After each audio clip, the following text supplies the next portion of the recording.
Why stay local From the clubs to the radio to the streets. when you can go global?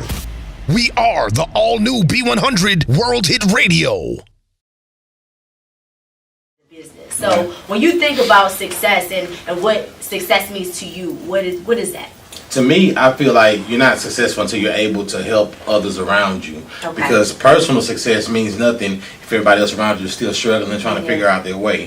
So when you're able to open a door to where somebody can either watch what you're doing and learn from you, or at least, sometimes even monetarily help somebody, then that's when I feel like you're actually successful, because individually it gets boring. Absolutely. Now, congratulations Thank you. on Houston's Autorama. Yeah. Oh, yeah. Talk a little bit about yeah, that, yeah. and your company's participation in that. Well, yeah. See, the Autorama, to me, it's one of those shows that's like, it's a real car show. A lot of times they have like concerts and car shows, but the Autorama is like a real live, like, ain't no music besides the little house music that you hear softly through the speaker. So it's like a real judges walking around and being real strict on critiquing each vehicle. So there, I feel like it's like one of those things where we can really display our work, and kind of like really get to see, others get to see what we really do. Yeah. So it's a good thing to participate. And people come up and ask you how you do things and how long you've been doing And it. you took home some plaques. Yeah, we got the first place over there. So we did our thing. We got a little thing. Congratulations to Thank you you. once again on that one. So before I get into next level, your company, your business, I want our viewers to get to know Brandon, the entrepreneur. All right. So who is Brandon? When did you get started in this? Well, okay. It really started when I was in high school, because I didn't know it then, but I sold cookies at school. I saw that. Yeah. So what it was like, the school, they had cookies 2 for $1. So I was like, man, I need to try to, get my money up. So I started selling cookies 3 for $1, and I would make them fresh. Smart. So, but at the time, I didn't have no idea that I was really doing what I'm doing now. But I just wanted to outsmart the competition. Yeah. The school was my competition, so I used to literally walk to school with 2 bags full of cookies and just sell them out. Teachers used to come to the classroom, like it was like a trap house. Like, they come to my classroom, knocking on the door. The teachers was No, seriously, Oh, the teachers, the counselors, they would come buy cookies and everything. So it got real crazy for me. But that's how I bought my first car, though, selling cookies. Yeah. And then when you started before you started Next Level, you was in a business with other friends. Right. So talk a little bit about that. Yeah, so what it was like, in high school, we had friends around there and stuff like that. So we all liked cars and doing cars. And what happened was we put a business together, but it just kind of didn't work out, only because, in between friends, like a little envy between some of us, you know what I mean? Like, I was gung-ho. I thought we were friends, you know what I mean? I didn't know, but, It changes, Brandon. They do. But, I was blind to it. People used to tell me around, be like, man, you got to watch certain people. But, I'm like, nah, it's my friends. That would never happen. But it happened. And when it did, I was unprepared, but God protected me and allowed me to be in a position to start something on my own. Absolutely. Yeah. Now, did you have anybody that you looked up to, other entrepreneurs, when you were getting started? Well, it was just people in the industry I would like watch. There's a couple of shops out there that's been around a long time also, and I would kind of look up to them and even call them, ask them, how to get started and what did they do. So that would probably be like my leadership, just watching them and what they did and the steps they took. So it was cool. Now talk about Next Level. All right, you got a location in Houston and then another one in LA, right? Right, that's right. All right, so talk about it. So, okay, the crazy thing is, I was going to do the location in LA first, because before everything fell out with my friends in the prior business, I was going to say, let me just start something to branch out, for my future, whatever. And when it happened in Houston, I said, okay, I got to protect home first. I got to do something here and then do LA. So the Next Level Automotive came from in LA. That's where the idea came from, because if somebody saw it, they'd be like, where's your shop at? It would say in LA. So that's how the idea, I just kind of filled in the Next Level Automotive later. So that's how they kind of played out. So did it Houston about a year first, and then went back out to LA and started a store in LA in Long Beach. Oh my Yeah, goodness. so I love, I'm always on the plane. So which location, Houston or LA, do you get the most business? See, here's the thing, like Houston has volume, but what is the rims in Houston and the wheels and all that vibe? Yeah, see, in Houston's like what I like to call we like to watch people, you know what I mean? So that's why I wanted LA, because LA is a trendsetter. They're not afraid to do something everybody is not doing. So that's why I liked about LA. So in Houston, I might have like maybe 10 jobs in Houston going, but one job in LA would be so big and massive, it would equal that same 10 jobs. Because, people in LA, they spend money like they pouring out Kool-Aid. Yeah. You know what I mean? So it's just a different whole nother vibe out there, and I love it. So absolutely. Well, shout out to you for that one. Any more you want to open up? Well, see, the thing is, I thought about, of course, Atlanta. How could you not think about ATL? It's like I have a car culture here that goes way back and deep for sure. It's still the South, you know what I mean? So you can get a property here for a little bit of nothing. Man, trust me. I've done some research. I got some people here, you know what I mean? It's just one of those things where I don't want to stretch myself too thin. Because, like some brands you see, like if there are too many places, they start to kind of lose the value of the actual product that they're serving. I never want to lose that integrity of the product that we're serving. So as long as it's still a good thing, then we can, think about it. Absolutely. Now, what's been the biggest risk you had to take with opening up your own company? Man, just use my own money. Because, one of those things, like a lot of people, when they have businesses, they use banks' money or, family money. But like I literally took the last money that I had to my name and just opened up a store. And I was like, literally prayed about like, man, God, just show me a sign that I'm doing the right thing. If not, let me, do I have to go get a regular job? I will do that, if I have to. Yeah. But like he literally sent people, like within the first month I was getting NBA players, NFL players. So I was like, man, I got home in my bed, There we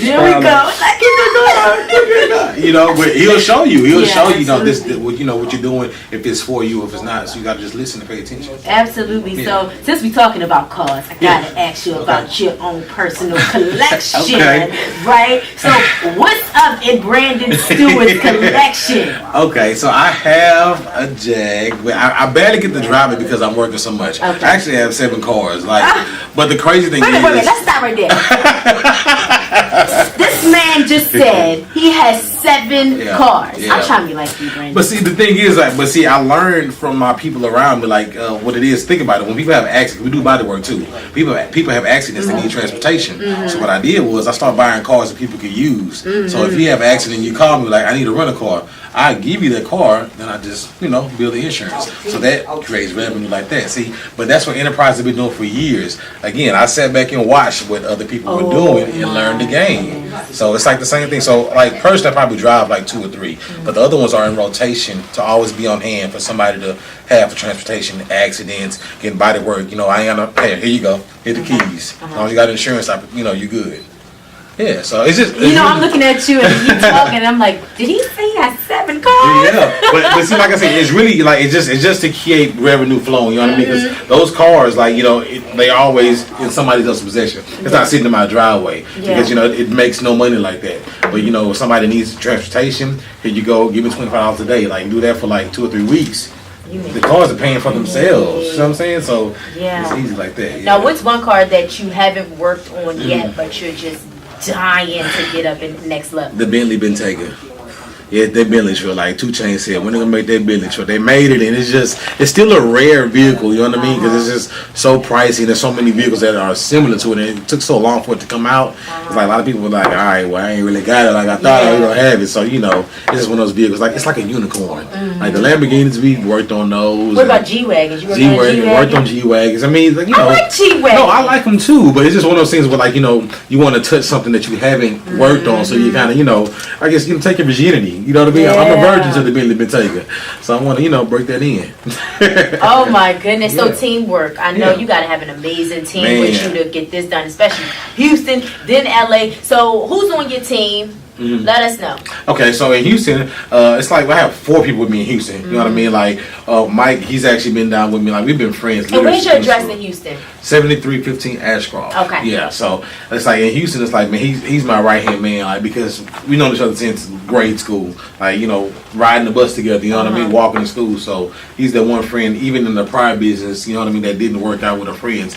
He was always that loyal friend that always kept me in line and kind of like reminds me, hey, like, look, we got to do X, Y, Z, and making sure I keep track of all business stuff that needs to be done. Okay. And what about your LA location? Yeah. Before you say the LA location, before you say who's on your team, tell us where the location is. It's in Long Beach. It's actually in the warehouse district in Long Beach. Okay. So, like, man, I'd love it out there. It's like literally the beach is like right behind us. It's oh my god, like you're so blessed, man. Brandon. It's God. I promise it ain't so me. Blessed. I promise it ain't me. Like I'd be a lie to tell you if it was me. So I would be being selfish. So it's one of those things where like we just fortunate to have good location there. Where right there by the main street, traffic comes in over there. My man Dave, like man, I went to LA like maybe like 6 years ago, and we hung out.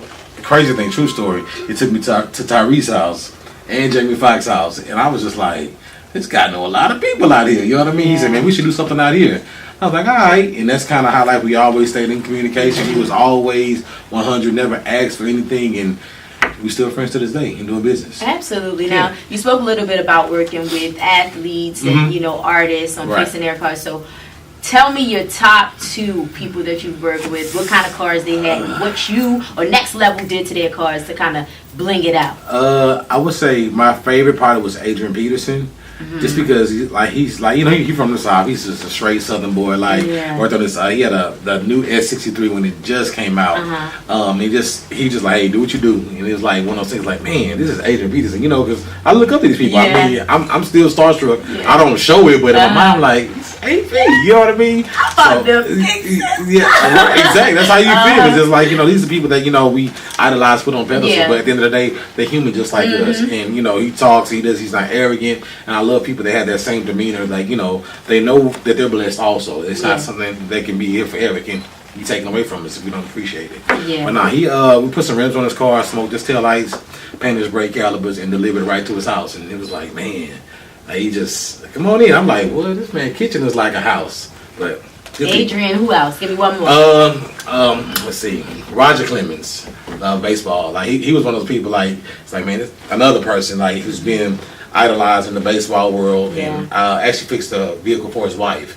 His wife loved butterflies, so we put butterflies all over his wife's Hummer on the interior. So that was dope. I saw something that you did. We put like fur in the ceiling. Yeah, we do suede, we do alligator, crocodile, all kind of crazy stuff. So what's your upcoming plans for Next Level as a brand?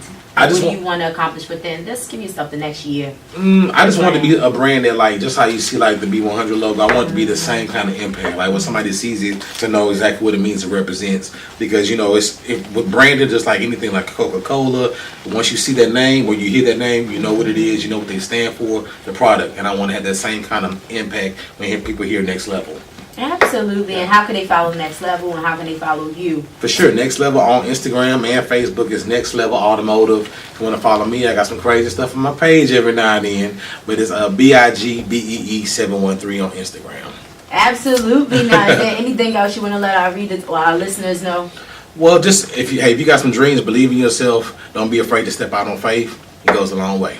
Absolutely. Thank you so much, For Brandon. sure. I appreciate I wish y'all could see Brandon right now. He is decked out. Well, if you go on to B100 Radio's YouTube, you'll definitely see Brandon. He's blinged out right now. Check the look. Look at him. Look at him. Thank you so much, Brandon. We wish you much success on everything that you have going on with Next Level and whatever other companies that you plan to start within the next year or two. For sure. Right? Thank This you so B100 World Hit Radio. You're locked into the day party with yours truly, Kiara M. That was just Brandon Stewart. Alright, don't forget to call me up 678-479-4100. I got you. Why stay local From the clubs to the radio to the streets. when you can go global? We are the all-new B100 World Hit Radio.